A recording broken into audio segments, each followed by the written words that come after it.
Well, after months and months and months of nagging Inspired, they finally made this. Check it out.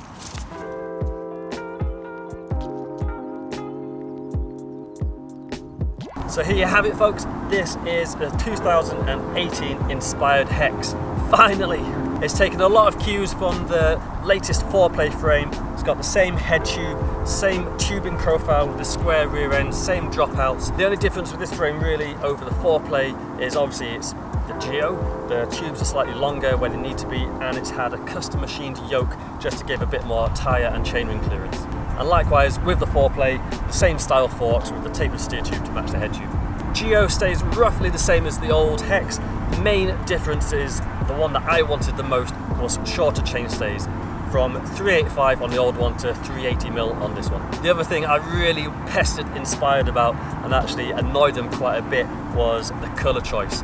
This is a colour that I've wanted for a long time, a metallic burnt orange. I've seen hot rod cars painting this colour and I just absolutely love it. I love sunsets and this colour just reminds me of those. These bikes are going to be available at your local Inspired dealers ASAP. However, I've built this up personally with parts that I wanted on here, so this is going to be completely different from your off-the-shelf bike. So I'm going to run you through some of the parts that I'm running and why I run them.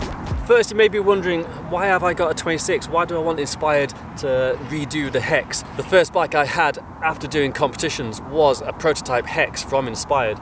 I helped them develop what would be the production Hex, and I absolutely loved that bike. That bike was the bridge for me to get into street trials. So I've always had a soft spot for the Hex and 26-inch wheels. The only reason why I really went with 24-inch wheels was because I thought it might be better for 360s off stuff, for tail whips, for bar spins.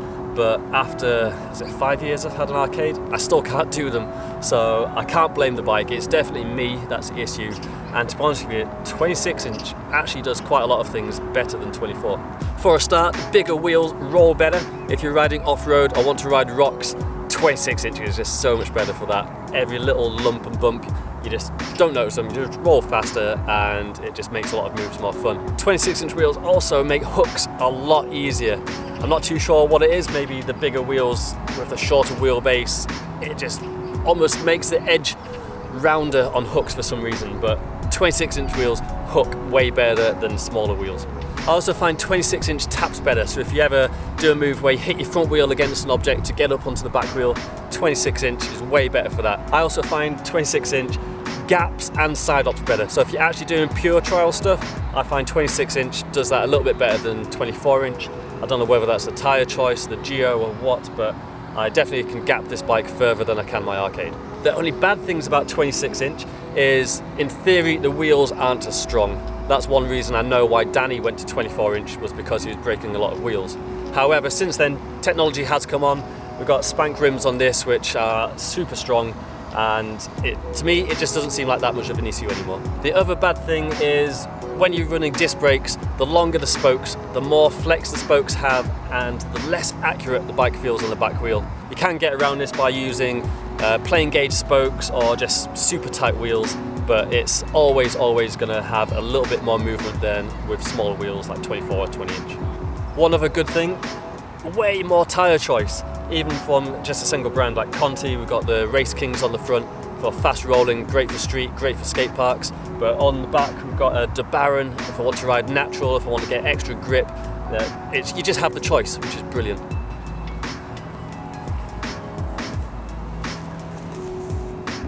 As for the parts I'm running, let's get to the good stuff. I'm going to start from the back and work my way forward. My rear wheel, the rim is a Spank Race 33, the same as on my arcade. They do a 26-inch version as well, which is ideal. Super strong, never broken one on my 24. Fingers crossed the strength will transfer over to these as well. That rim is tubeless with a Continental De Baron tyre. Now I've got that tyre on, it's quite knobbly, but it actually rolls surprisingly well and the grip is amazing on it. It's got quite a nice feel to it, good for the bounce for gaps, so I'm going to stick with this and see how I get on. If I don't like it, I'm going to stick the same tyre as I've got on the front, which I'll get to in a minute. I'm tubeless on the back with the foam insert in. It's seated absolutely perfectly, first time, not had a single leak or burp, so yeah, I still love tubeless. I've built both my wheels with Sapin double equipped with sapin double-butted spokes with alloy nipples. Now I've mentioned in my previous bike checks I absolutely love alloy nipples. I think you can get the spokes tighter with them, and I'm yet to break one. I've got an Industry 9 hub on the back. It's a torch model, their single speed one. It is super lightweight. It's so light, it's unbelievable. It's got an aluminium driver on there, I think 120 engagement points. It's absolutely unreal. I've not made it skip yet, and the weight saving is so noticeable. And to save even more weight, I've got a wolf tooth. Why can't I say that? And to save even more weight on the back, I've got an aluminium wolf tooth sprocket on the rear. If you don't know how many times it took me to say that properly. Chain wise, I always run KMC. It's the 610 model, the heat treated version. I've never snapped one. I don't think I've ever snapped one. The chain leads to my cranks, and I'm actually running the SRAM Eagle GX models. They are advertised as fairly budget cranks, but they have a steel axle. Most modern cranks these days, the high-end models, have aluminium axles, which I don't trust. So these ones, they're super stiff, they're pretty light, they're fairly cheap as well. They have a steel axle.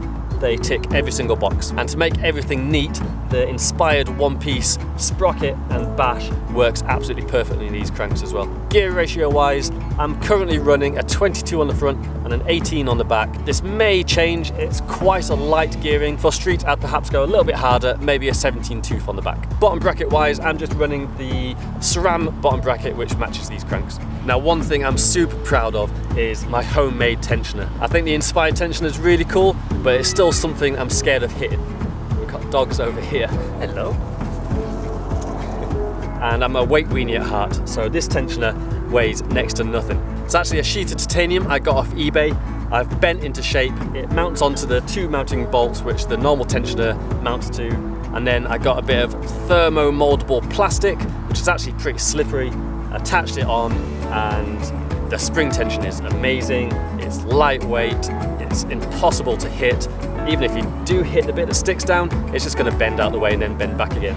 I'm running the inspired tripod seat and post. It's absolutely brilliant, taken from the BMX world. It's super lightweight, super strong, low profile. What's not to like about it? And attaching that to my frame, I've got the Hope seat clamp in silver to match the hubs, my brakes, with the silver and orange theme. Making my feet stick to the pedals, I've got the Crank Brothers stamped models. These are the largest versions they do, and I find they have the best compromise between grip, size, and still being able to move your foot. Especially when you're running 510s, which are super sticky. I find if I have any more grip than these give, then I get stuck to my pedals and end up going down with the ship. Headset wise, I've got the Hope model. The lower cup I think is the H model to match this frame and these forks. The top is just the integrated model. To be honest with you, it gets pretty complicated. I don't exactly know which one it is. Ask Inspired if you need any more information. And then to make it pretty pimp, I've got a conical carbon fiber spacer. Above the conical spacer, I've got some normal spacers. I think in total there's about 35mm spacers there. And then on top of those, I've got the Hope stem. I really like the Hope stem. I wish I could run it on my arcade, but I needed a higher front end on that. With the 26-inch wheels, I can get away with a lower stem setup and still have the high front end that I need. Unfortunately, Hope stopped making this stem, which is a real shame. I'm gonna fall over because I reckon it was the best one they did. It's a 70x25 model, and I've gone and kitted out with titanium bolts throughout. Handlebars, as always, inspired models. These are actually the arcade stealth models, which I just happen to have lying about, but I think the black logo looks really cool anyway, so yeah, they're staying. I run them uncut, and they're nice and high, really comfortable shape, and just give you that higher front end, just makes street trials a bit easier. Grips wise, I'm running the ODI Stay Strong grips. Your contact points on the bike, i.e. your grips and your pedals, are the most important things to get right. So I'm always just out on the lookout just to see what new model grips are out there, just to see if it makes the bike ride any nicer. However, saying that, every time I swap grips, I nearly always end up coming back to the Stay Strong grips. They're super comfortable, they're good without gloves, even in the wet, and they seem to last forever. So yeah, I always keep coming back to them, I just really like them. Brakes wise, Magura kitted me out. I've got the MT trail brakes. Now I actually run them the opposite way that Magura have advertised them for. I've got the 4-pot on the rear and the 2-pot on the front. The reason being, I want a bit more power on the back for when I'm doing gaps and a bit more modulation on the front.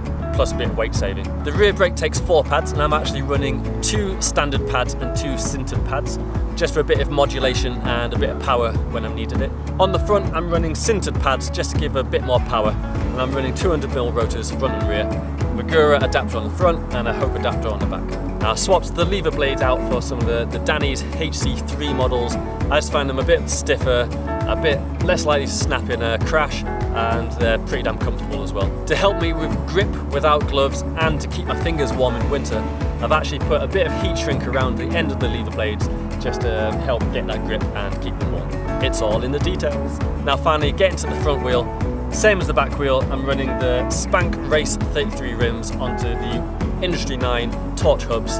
This is a 50mm through axle just to match the forks, and again, super strong and so light. This front wheel weighs nothing. And again, that is set up tubeless, this time with a Continental Race King tyre. These are meant for cross-country racing. They're super lightweight, but they also roll really quickly. These are the tyres of choice for Continental's dirt jumpers and slopestyle riders. So there you go everyone, that is a rundown of my new Hex. So keep an eye out for my videos of me riding this. I'd like to get a few professional edits done on my channel on this bike at some point. I'm not sure how much this bike weighs. It's a lot less than my Arcade. At a guess, just over 9 kilos, but I'll weigh it when I get back and I'll put that in the video description below. There's probably a few things that I've missed off. I think I forgot to mention I'm running 170mm cranks, and there's probably all kinds of other things. If you have any questions at all, please ask in the comments. I will do my absolute best to answer those for you. Hopefully I've made this bike look really appealing and appetizing. If you do want one, keep an eye out the next few days. They will be available to dealers, so go and bug your nearest Inspired dealer to try and get yourself one of these. If you don't know where your nearest dealer is, go on Inspired's website, linked below. They'll have a list of all the dealers worldwide. Once again, thanks for watching, thanks for joining me. Go out, ride your bikes, be fluent. I'm gonna go home, I'm absolutely freezing, I'm shivering, I need a hot drink. So until next time, I'll see you later. Bye.